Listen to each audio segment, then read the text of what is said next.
No One Likes Us Clothing is the clothing range designed by Millwall fans for Millwall fans. Caps, t-shirts, polos, they've got it all. Visit noonelikesus.co.uk for the full range.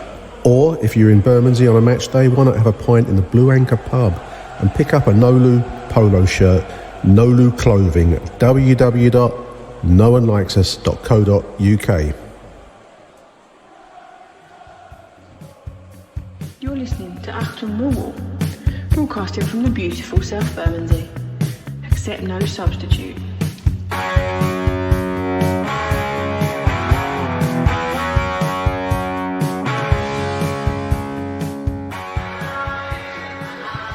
Hello dear listeners, welcome to Parkview Road, normally the home of Welling United, but this afternoon, it's Bank Holiday Monday afternoon, it's the double home of Erith and Belvedere.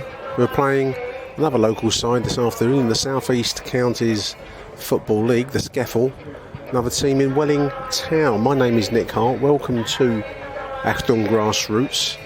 I've made the effort to come over to Erith, listeners. I haven't got a car this afternoon, so I've had a interesting trip down memory lane, coming over to Woolwich and getting the bus down. Me, can you imagine?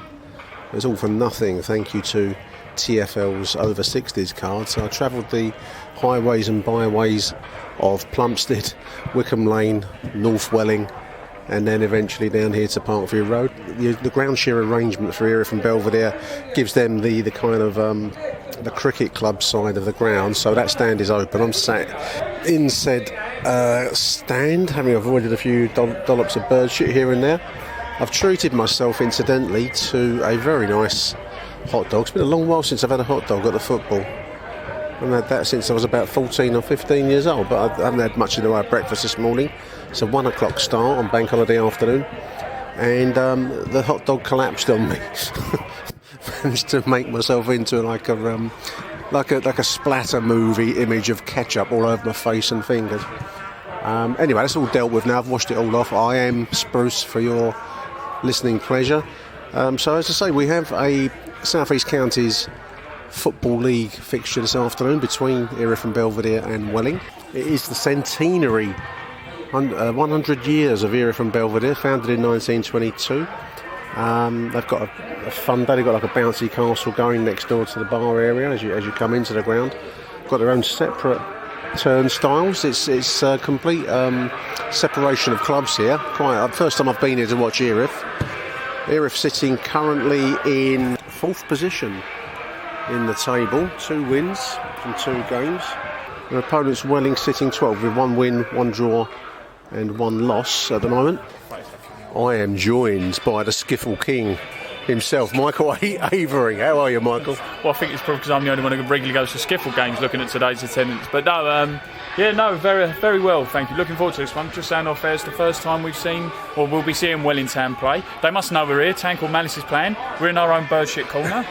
There's plenty of bird shit in this little stand. It's quite a nice setup. I was just saying before you arrived, Michael, it's a strange arrangement. It's a ground share arrangement, so the kind of cricket side of the club side of the ground is down for Erith and Belvedere, and obviously on Welling United days they have the whole ground, don't they, for themselves? Yeah, as you say there, it's an interesting setup, and for those who only go to either Welling or Erith and Belvedere, I'd recommend going to both. Yeah. Not when they're playing each other, no. But then so you can see the difference. Because when you go to Welling United, I know we poked fun at it before. Yeah. You have to pay the extra £2 to sit down. But you know, like on the other side, they've got their bar, they've got Madrid beer, they've got really nice stuff. Yeah. And this side is an equally nice bar. It got refurbished during the pandemic, social distancing, I believe. You know, they've got really nice, completely different bar downstairs. So it's an interesting one. We came here for Welling versus Maidstone at the end of last season, and a decent sized crowd, a lot of Maidstone here.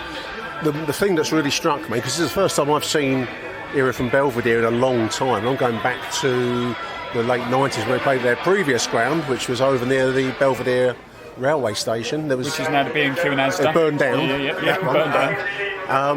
So I haven't seen them in a long time. So just as a contrast, the Welling United game seemed more like a professional game as we would know it. This is one-sided. I mean, everything's okay, listeners. Don't get me wrong, but I mean, they put dear old bloke on the turnstiles was bewildered when I said I paid online. I paid. Yeah. I got a bar. I was showing him a barcode, yeah. and he looked at me like I was speaking in Klingon. I'd just arrived coming from outer space, So it's a bit more homely. That's a word I'm going to come up with, I think. I was going to say, the one thing I've found with these, a lot of the non-league grounds you go, and it's a weird way of putting it, and like we were just saying, because there's obviously costs involved, Welling knows being more professional. What I really like about doing the rounds of the non-league grounds, so I've done Phoenix this year already, Erith Town, which I'm a regular at, Erith and Belvedere I come to a few times, VCD.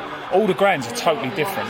You've got a thing with the pro game. You've got a thing with the pro game now where a lot of the grounds, the newer grounds, are quite similar. So like Huddersfield's ground's quite similar to Bolton Stadium, the way that layout is, and you've got a lot of these sort of like Wigan Stadium and Hull Stadium, very bowl-like, and all that kind of stuff. Every sort of ground here, they're not the best of grounds. I mean, looking over our left shoulder there, this is a bit of a dumping point for behind the fence. But they've got character, and they're all different. It's certainly got character. I mean, obviously, this Welling United, many listeners will know Welling United's ground. It backs on to Danson Park.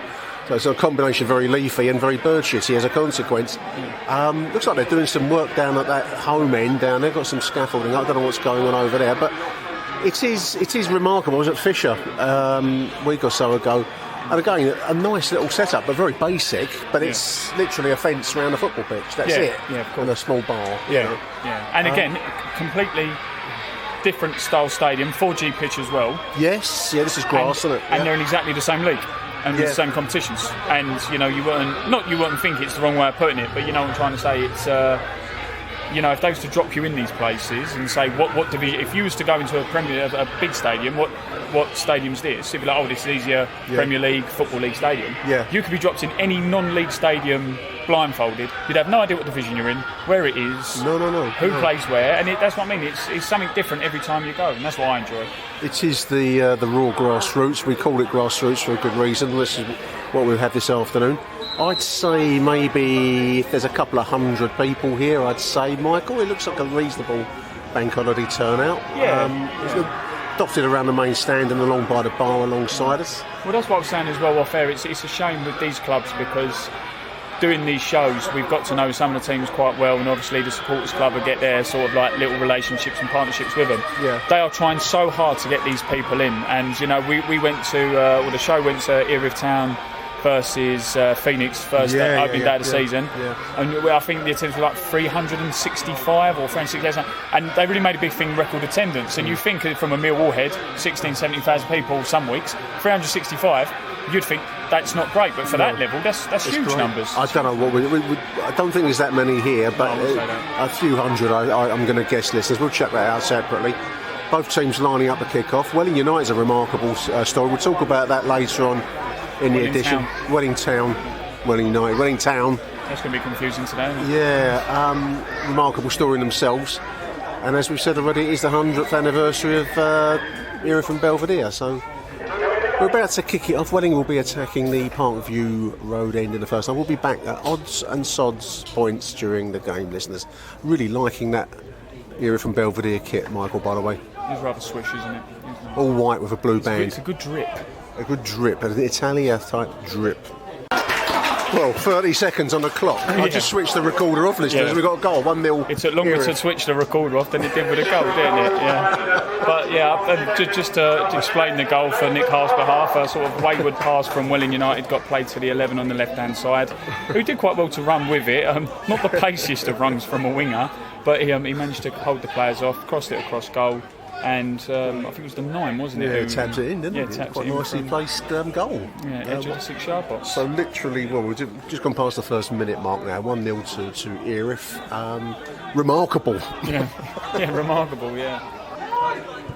Just reading the story of Welling Town, Michael. It started out as a Sunday side not that long ago, playing at Hall Place in Bexley, but they're playing out of a ground in Chatham now. But it's quite a remarkable story. Only founded in 2014, to have achieved this SCEFL level is quite an achievement by them. Yeah, and to be fair as well, for those who play the grassroots football and I'm talking real grassroots, the Sunday Park stuff. To go to that level to now what's SCEFL step 5 on non-league pyramid. To the Isthmian. And up to the Isthmian, and then you could start looking higher if you ever get there. In the space of what you says there, 2014, 9 years is incredible. And it, like you say as well, they've moved to a ground in Chatham. It'd also be the financial side of it as well, because they won't let you just join sort of semi-pro level teams or semi-pro places if you haven't got the money for rents and grounds and all that kind of stuff. No. You know, and it really is. And we were just saying a second ago, off air, dear listener, that what was the manager's name? Kevin Oakey? Kevin Oakey, yes. It's like a one-man band, listeners. I don't mean that in a derogatory way. Kevin Oakes. He is... according to the SCEFL website, so a SCEFL website which we all praise. So he's not chairman? Updated. He's chairman. Read them out, go on. Sector and fixture secretary. Programme editor. He also is the manager as well, and he probably washes the kits and does the social media. Irons the shirts. Yeah, exactly. That's a problem, because I can only speak in kind of my working life. And there's a ball into the box here. Number 11's on the ball. We stay with it. Can you get a shot? Well, it's 2-0. 2-0. It was coming in truth. 15 minutes in, and Erith are 2-0 up. Just going back to the one-man band operation, I mean, I've come across building companies that operate as a one-man band. They have a kind of a self-imposed limitation. You can get quick reaction, and they'll you're talking to the man that's going to come around and do the job, a bit like Kevin out there for Welling. But once you start to go beyond this level, he's going to need to take on others to do what he's doing, isn't he? He's just get beyond one person. If you compare it to the pro game, to a degree, it's a bit similar to the story maybe of like was it Gretna in Scotland who went from like the Highland leagues all the way to the SPL. I think their chairman and massive biggest investor, didn't he get ill, or he wasn't too well, was in hospital for a long time? I imagine the stress of doing that kind of success must be incredible. I remember they made cup finals and everything like that, didn't they? The Scottish FA Cup final, I think they lost to either Rangers or Celtic, or one of the usual two. But then he got unwell, and then the money sort of dried up where he wasn't well, and then they eventually folded. So, yeah, Kevin, if you're listening, which I've no doubt you are. Hats off, mate. I mean, I can't help you, but I can't help him either. Find someone who can. There's Erith from Belvedere pressing forwards. They're 2-0 up. They're just coming to all 17 minutes into the game now. They've had by far the most of the action so far. I really haven't seen can't remember anything from Welling Town going forwards. Welling Town had a free kick on the edge of the box about well wide high now, but yeah, Erith and Belvedere, they pass the ball well. Their diagonals are very nice. They're a lot of the time you find the sort of non-league games, especially at this level, they'll play the long diagonal into a space that a player runs onto. But we've commented on two or three 30-40 yard balls over the top diagonal straight to the person's foot. And this number 10 down here, 11. Yeah, he's like a skillful boy. He should be. Do you know what? In truth, it should be about 3-4 at the moment for Erith. We'll stay with his free kick on left hand side. 8 curls it in. Taken nicely. Very anticlimactic. But hats off to Wellington and their story. They're playing the Beauville ground in Chatham. How far can they go? Well, who knows? We'll see. Sky's the limit. Sky's the limit. Ishmian's the limit. Go on, Kevin. It's 3-0 now. It's a goal fest here, Michael. It is goals galore, and dirt cheap as well. It's all about the price, Mr. Hart. £8. So that's 3-0. 25th minute. Nice little move, actually. Long ball out of defence and a lob at the goalkeeper. I think Wellington are looking at a bit of a pasting this afternoon in this bank holiday fixture. A win, actually. I was just looking at the table, Michael. I know there's other fixtures to be played today, but a win today for Erith. We're on 2 games played. We'll take them up to 9 points, second in the table behind Rust Hall. Mr. Hart's got his phone out with all his nice notes. I've got professional. I've got an A5 page from your wife. The kids' exercise book, school exercise book. Yeah, the dog's eating the corner of it. But yeah, but if you like the results, I mean, Wellington, this is a little bit of a surprise. They beat Stansfield, who got promoted last year. They beat them 2-1. Everyone knows Stansfield. They're a local boys' club around the corner. They're based around Tabridge Road. They were based around. Weren't they? They drew with Phoenix, which is a big result at this level, because Phoenix are obviously, as we said in previous shows, one of the favourites to go up. A couple of times I've seen Phoenix, they do look good. I mean, don't get me wrong, they're not world beaters by any means, but for the division they look good. They've got some sparks, so to get a draw there. But they did lose 4-1 to Russell, so they seem inconsistent, if you could probably say it from there, because like what you're saying, they've got 1 win and 1 draw from 3, but now they're 3-0 down in 25 minutes. So it's the consistency. Looking bleak. Here come Erith again. Erith, do you know what? I will say, I watched it. Offside. Been caught offside a few times. Yeah, that's tight. Only 25 minutes. We don't criticise refs on this show, do we, Mr. Hart? Well, we did after the Reading. No, going back to Erith and Belvedere. Last season I came down and watched them a couple of times, and they played some pretty nice stuff. But very much sort of job done under their old manager Danny Murphy, who we had on the show. He's a nice guy. Like Danny, he's out in Cork City now. Cork City Women is out. Okay. But I'm really impressed with the way Erith and Belvedere play at the moment. And this, as you say, will be 3 wins from 3.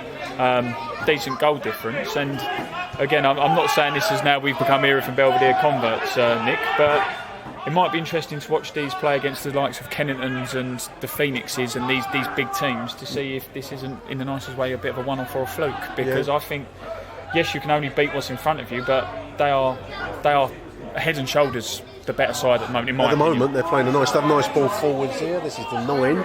I mean, this is a chance here. He's played it across goal. He's gone out for a corner down. But I mean, nicely played move. Or you could argue the 9 should have shot there, really. But I mean, what's that? A 6th or 7th chance? Like decent chance? The 3 up and could have been more. Yeah, and that's not including the half chance. But I mean, just to look at their results, you can hear the rustle of the paper as he pulls it out of his pocket. This is a professional show. But they're good results. They beat K Sports 4-0. They weren't a bad side, K Sports, last year. They beat Lordswood, who again are in this division as well. Last season they finished in 6th place with 64 points, which had teams like Chatham, Sheppey, Glebe, Kennington as well was another one we'll talk about.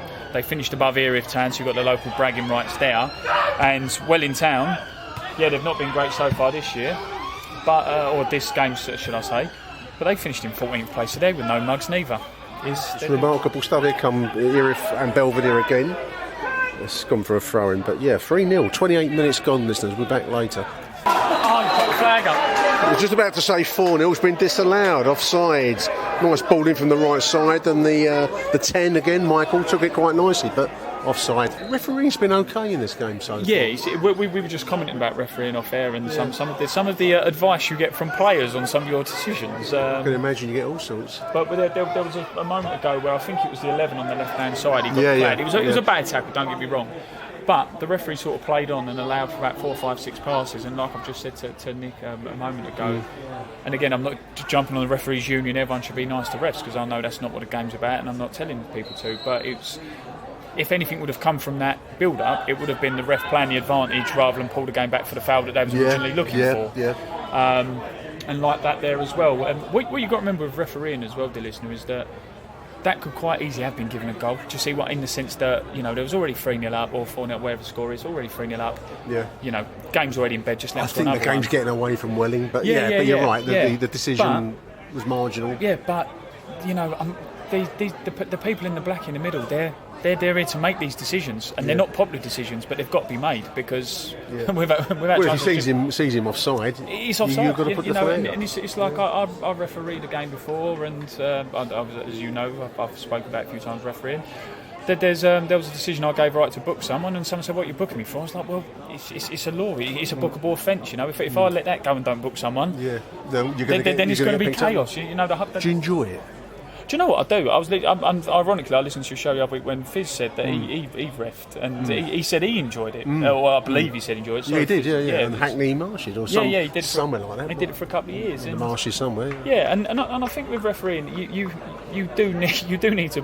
You're going to be the panto villain. Like there's no way about it because you're the unpopular teacher. You're the police officer on the pitch. You're the one who unfortunately has to keep the laws going. But again, without referees, with no game, there would be no game. There is no game, is there? Erith and Belvedere at the moment. That's a hard pass back to the goal who heads it out. That was like that was like a dear listener. We were talking about level earlier on, Mike. Well, that was that. Yeah. It's very rare you see goalkeepers who dive in headers in their own box. But we just saw one. Yeah. You get it all in the non-league deal. Anyway, we're back at half time. There's the half time whistle. It's 3-0 to Erith and Belvedere. Pretty conclusive half, really. I mean, Welling pressed forwards a little towards the end there. Michael, but not an awful lot from Wellington. No, very, very little from Wellington, and I don't think it's not necessarily because sort of they've been wasteful with chances or anything like that. I just don't. I was just thinking a couple of weeks ago, they've not really got into any kind of rhythm. Best team. Yeah, they've no rhythm. Erith are always winning the first and second ball. Yeah. And when Wellington do have the ball, they're pressed quite well into their half. Apart from that last chance there and the diving header from the goalkeeper, what have Wellington done really? Nothing much. 3-0 down deservedly at the break. We'll be back in due course, dear listeners. Achtung, Millwall. We're in the bar, listeners. We're in the bar. It's a nice bar, Michael. Much more spacious than I pictured. It's like Doctor Who's TARDIS down here, isn't it? It is rather, yeah, exactly. Bigger on the inside and all that malarkey, yeah. But I was just saying to her, this is the refurbed bar. So the bar before, those who have been here, as you remember, the ceiling had all the scarves pinned up, and you had all the kind of shirts and the what they hand out before games. Pennants, little pennants around. They've had a refurb, and it's a really nice bar. We've got the sort of only way is Essex lighting on the stage with the 100 over there. That's all right in there. I mean, I'm really surprised. From the outside, I wouldn't have expected it to be so big. It's quite a nice setup in here, listeners. We've got 2 pints of Madri lager, because I'm so trendy now. There we are. Madri beer. So cheers to Michael. Chin chin. And cheers to the 100th anniversary of Erith and Belvedere. Got some nice historical items on the wall here, as well as shirts and newspaper articles. Michael and I are back in our seats with beers in plastic glasses now, listeners. You'll be pleased to know, no glass at pitch side. Health and safety comes first, dear listener. Absolutely. It was really interesting conversation, though. That was the barman here is also chairman of the football club, Michael. Yeah, he's a director of the club. Director of the club. And we were just saying, so along with the manager of Wellington, who seems to do everything, you've got the director of the club who's helping pulling pints behind the bar at Erith here, and then we was just talking as well about Erith Town, just down the road. Their chairman, a few times I've been to Erith over the past couple of months, he's been on the gate collecting the money from tickets, and you think would you see JB selling the programme when we had it? Would you see John Berylson with a yellow fluorescent? The bar at Harry's. Yeah. On the shirt print in the club shop. It's the level. I mean, it is the commitment required to get involved in non-league football is quite something. All across the board, I think it's breathtaking.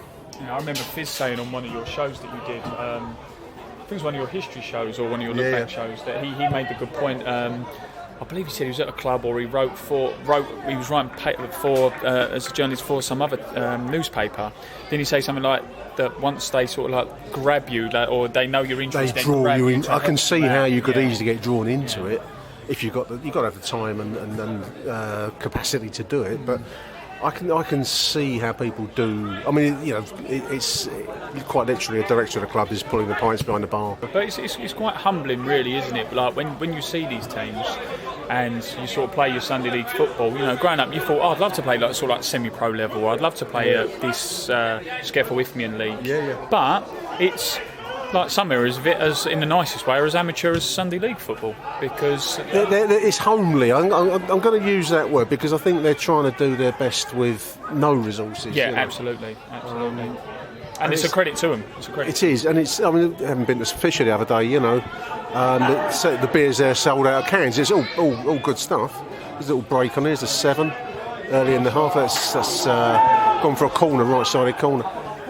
It is endearing. It's a nice way to watch your football, listeners. I mean, you're not watching tremendous level style of football here, skill-wise, but it's an enjoyable afternoon, Michael. We've got beer, we're watching the football. What more can you want out of this? I think you say that, though. I think, without trying to be horrible to humans at heart, I think it's slightly harsh in the sense that I think if you was to go in a cheaper price, you'd be, this is actually better than I thought it would be. Like you say, it's not breathtaking. I've seen. I'm going to rip up my Millwall season ticket. I mean, you're not going to rip up your Millwall season ticket to to sort of commit to this level every week. But we've seen some good goals here, some good passing. You know, first game of the season, we saw a 10-yard bicycle kick go in the top corner. And again, you know, but for every one of them, there's 10 that go out for a throw. But you know, it's not a bad level for £8. It's £8. I paid a £5 because I got on for an over 60 price. Yeah, I don't like to go on about it, listeners. There you go. That's why you can afford a packet of pork scratchies. But sitting there with imaginary beer on a bank holiday Monday afternoon, it's very enjoyable. I recommend it, listeners. Recommend it. Support your local football club. They need it. Well, penalty awarded, dear listeners. It looked a harsh decision to me. It looked like he was looking for it, Mike. He was looking for it, certainly. But there was... Oh, it's a weird one because there's the old cliche, contact's contact.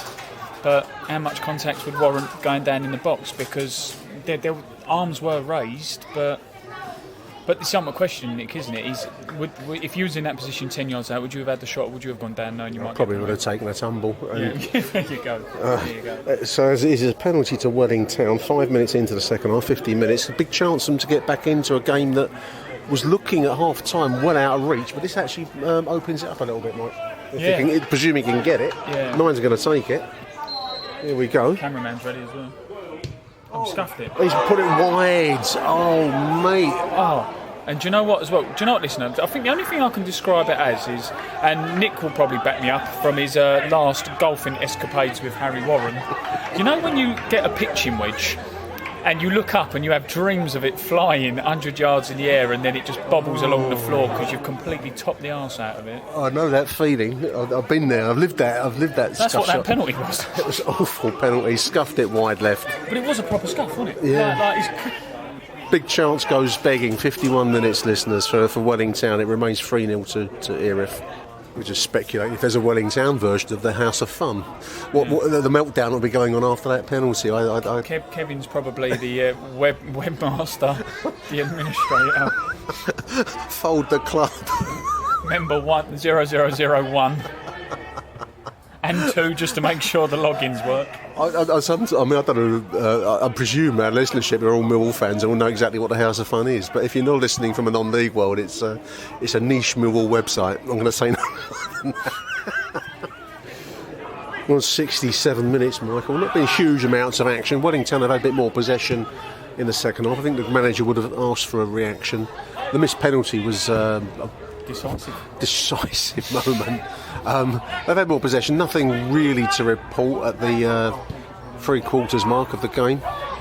Yeah, do you know what? I think looking at it, Erith and Belvedere have had a couple of chances. The 7 had a chance where he should have shot and he cut across goal and it went out for a corner. But they're resting on their laurels. Yeah. They've taken their foot off the gas a bit. They're 3-0 up. They don't really need to do too much. It seems like we all love the phrase. It's very early game management. I think if Erith and Belvedere really wanted to turn the screw and get a couple more goals, they could. They've still got the same levels of skill. The 10's actually just got the ball now as on. That's not a great crossing in truth. But yeah, there we are, 68 minutes now. We're just discussing the bar league table of SCEFL. The Fisher one that I went in last week was very nice. The beer was good. They were using. That's very important. Yeah, they were using. I think it must be a local Bermondsey beer maker, Hobday, and Nan's back, and canned, but they were cold and they were good. There's a ball through. 18s put it away very nicely, buried with aplomb, dear listeners. 4-0 to Erith from Belvedere. That's 70 minutes. Game, set, and match. And do you know what? It was one of those goals. Just quickly before we talk about the bar league table. Yeah. This is what I was talking about when Erith and Belvedere want to turn the screw, because there wasn't really a lot happening there, but then there was a little moment where there was a nice little through ball. It was like a little overhead kick through ball. The 15's run onto it, had a touch, and he's just buried it.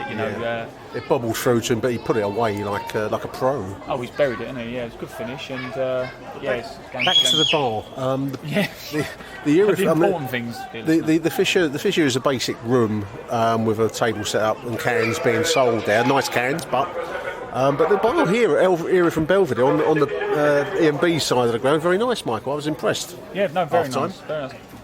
Without trying to sound controversial to our Welling United listeners, I think that's actually probably a nicer bar than Welling's. I haven't been in the Welling United side. Oh, it's not too bad, Nick. It's not too bad at all. Okay. But it's a steady third, fourth in the list. I'd recommend this E&B bar with the football playing. This is a nice little setup if you're in the area, listeners. Yeah, and you know what as well? We were saying it sort of half tongue in cheek, but for those who remember the Damned United film, the famous scene with Brian Clough, who plays him? Is it Michael Sheen? Michael Sheen. The scene where he's in his manager's room and you can see all the stuff in the background, like the sort of shadowy figures of the game going on behind them. Very similar thing here from Belvedere. You've got a couple of windows there. You could look out the window. So again, if you come down here in January, February, it's freezing cold and you fancy just sitting there having a beer, you've got behind you Sky Sports News results coming in. You can have a beer, look through the window, and you've got the whole game at literal grass ground level. Absolutely. But you were saying that Phoenix playing out at May Place Road Barners around that way, I think. Yep, good bar there. Good bar there. Yeah, good bar there. Good variety of drinks. VCD, I remember you mentioned. VCD's got a great bar. Where are those? VCD's not it's, between Bexley and Crayford. Don't be a referee at VCD, dear listener, because as you're trying to enjoy your beer and Moretti, you get a few people question your offside flagging, which I had a few times when I ref down there. But no, going back to it, on bar league table, this is definitely one that's pushing for promotion. I think so. It's very nice. And the beer price. Madry beer, very enjoyable. I'm also now. I've just had one pint, just enough to start congratulating myself and my knowledge, my muscle memory of South East London. It's been a long while since I've been over this side. One thing I will comment on quickly now is so a stretcher's come out and there's only one man with the stretcher, so goodness knows how they're going to carry him off. He'll need some help over there from the trainers, but there's a man down for Welling Town in a minute. It's interesting because I did a show last season at Clapton who also have a very similar set up to what I picture Erith Town. I'm going to get over to an Erith Town game at some point this season, listeners. But they were very short on bar and any kind of facilities at all. It was a running track, pitch in the middle of the running track, and maybe you get a cup of coffee on the side, nothing much. Makes a huge difference to the running of a football club to have a decent bar, doesn't it? Yeah, funny when you literally just took it out of my mouth there, Nick, because again, we're not endorsing getting paralytic drunk at football, don't get me wrong. No. But cricket and rugby is the same. If you need a bar to make the club function. Yeah, exactly. That's where the money comes in. Exactly, and it's like when you pay your £8 to get in, that's it. But say you don't have a drink, that's only £8 the club's made. But you get a couple of beers at the football, you enjoy the football, that money goes to the club, and to have a good bar, good variety of drinks, which well done here from Belvedere. I think they're better than last year's. There's certainly new Madrid pumps than they had last year, but we talk about the price of Millwall at the moment, so it's what, 30 odd quid a game, £6.30 a pint. But it's free for kids here. I mean, I've paid a fiver, that's over 60, but you could have come here today with the boys for £8. You've got everyone in, and you don't mind paying at the bar, then, do you? No, exactly. And when you look at things, as we just said there, what, £6.50 for a Carlsberg, which your opinion on Carlsberg might be different to mine, but I'd rather spend two pints in for £9 of Madrid than £6.30 on a Carlsberg. Nice beer. Yeah. Long break in play. This boy has been down for some minutes now. The stretcher is out there, but he's not going anywhere at the moment. Michael, is he? Didn't see the challenge, no. 12 minutes now, 78 minutes on the clock. There'll be some extensive injury time, though, after there's been a long break. A young lady's walking out with the linesman with a baby in her arms. She's got like a front pouch baby carrier. I was going to say holster, that's not the right word, is it? She's walking over to the ploughs down. The rest of the teams are talking to each other, and it's a real pause in play now. Yeah. Let's hope he's okay. There's a bit of a hush over the. Yeah, there is. Yeah. Well, the boy is now coming off the field on a stretcher, very gently.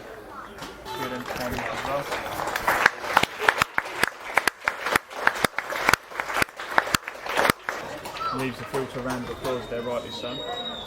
And some of the players are assisting carrying the stretcher off. The players are starting to do some warm-ups out. They've been paused for a long time, so we'll see where this goes. But the chap is now leaving the ground down by the Parkview Road exit. Game is about to restart with a free kick after that pause. It's going to be quite hard to motivate yourself after a bad injury like that, Michael. Yeah. And if 4-0 down. 4-0 down. It's 42 minutes on my iPhone now. That was about a 12-15 minute break in play, so let's see what we get. Second injury now, the goalkeeper's gone down. It's turned into emergency ward 10 here. And I'll tell you what as well, there's something you don't see in the programme, the deep heat spray, look. Deep heat, I haven't had that for a long time, deep heat.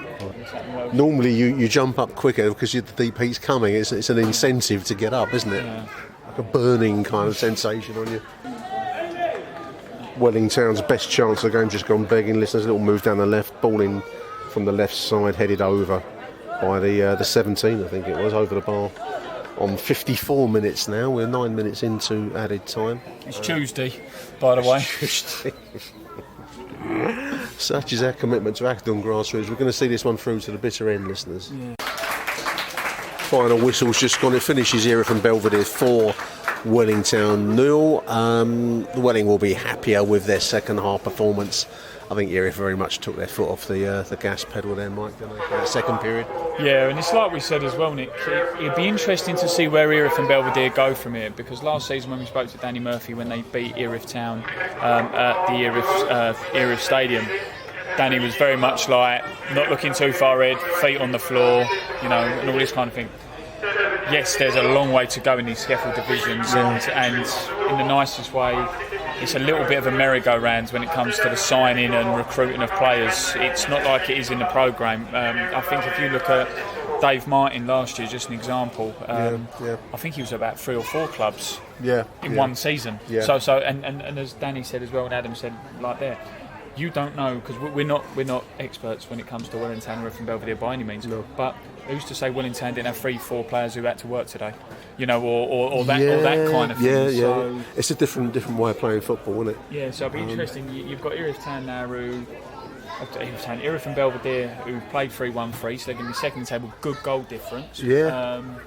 I'm not sure how many. Let's have a look. So that's another clean sheet. I think they go second, depending on other results, of course. They go second.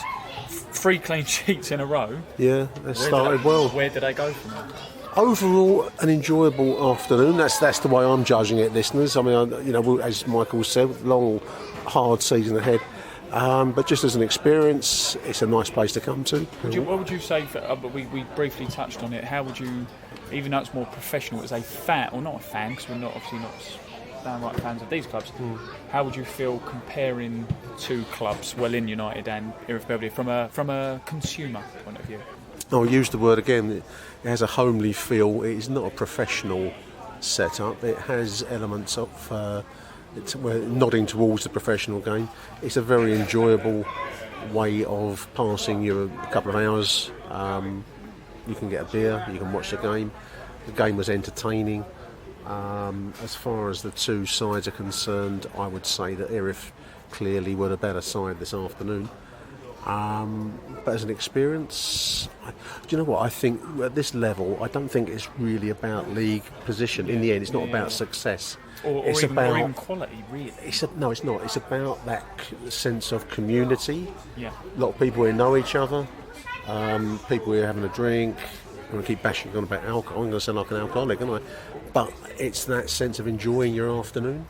And that's what I've taken away from this, and I like it. And we said it at Erith Town. Sorry to cut you off, Nick, but we at Erith Town at the start of the season, I went there literally just a little bit on the off chance. I had it in the diary, but still a little bit on the off chance.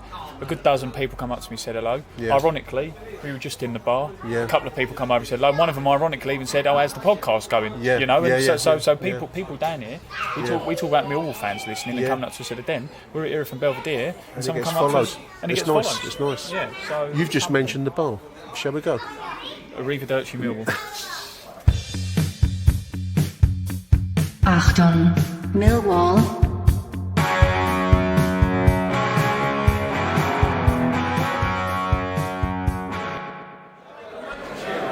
So we're back in the bar. Mike and I are back on the Madry. It's a bad influence, dear listener, bad influence. Just before the karaoke gets going, Mike, I just wanted to say that this is a really nice bar setup. There's a good number in here. Drinks are flowing.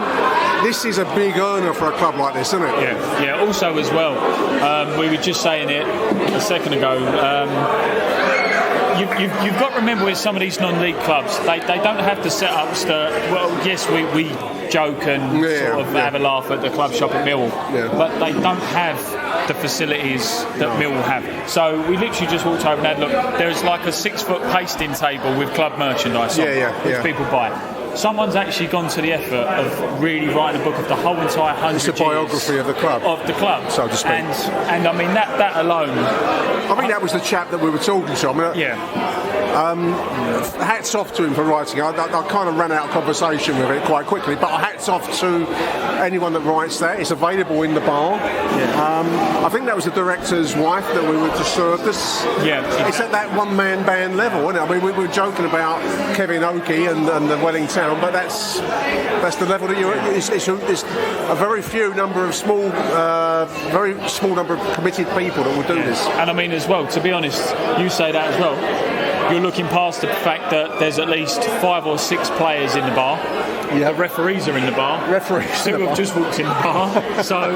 So again, like don't get me wrong, these aren't international superstars, and that's not me saying it in a derogatory way. But we're in a bar now with directors, players, referees. You're much closer to the action. Much closer, so to speak. Yeah, and this is why if you've got a little one who's really into their football, like I can see a little boy over there, and he's talking to some of the players. The boys, you know, for them, this is a lifelong bug. This could be the thing that gets them into football. You know, like absolutely. I've got 3 children, and regardless to the fact, they could meet, Tom Bradshaw, Benny Kafobe, or a couple of non-league players here. This could be, as you say, Nick, this could be the thing that gets them the bug to really getting into the game. And absolutely. And you can hear the atmosphere in the background. It's nice. It's nice. Friendly.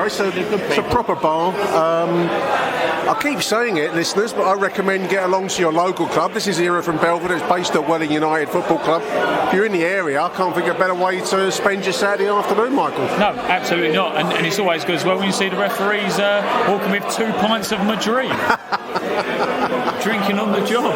Nice setup, listeners. Yeah. Check it out. I want to say thank you to Michael for coming on the show today. Thank you, mate. No, absolutely no problem at all. As you say, the first note, I'm the SCEFL king, apparently. SCEFL king. So anywhere there's Lonnie Donegan. Anywhere there's a SCEFL king. A SCEFL game within a 5-mile radius, you'll find me there like a bad smell. I'm going to finish my mantra before I start to stumble and slur my words. Thank you for listening, dear listeners. Get yourself along. We'll keep updated with the injury. It was taken away in an ambulance as we were coming out of the ground, so we'll keep up with that. But until the next edition of Achtung Grassroots, thank you for listening. Arrivederci Millwall and CCC to Madrid. CCC, bye for now. Achtung, Millwall.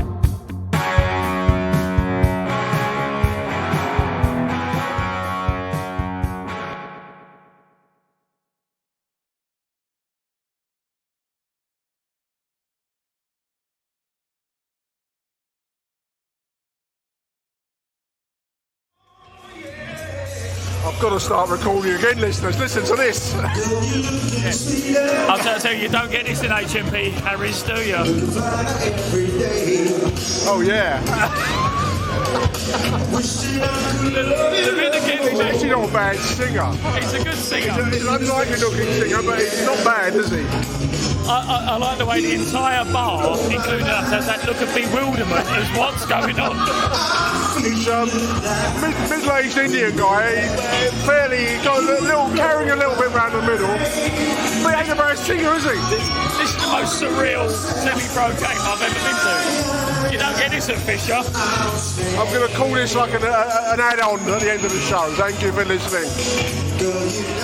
Yeah.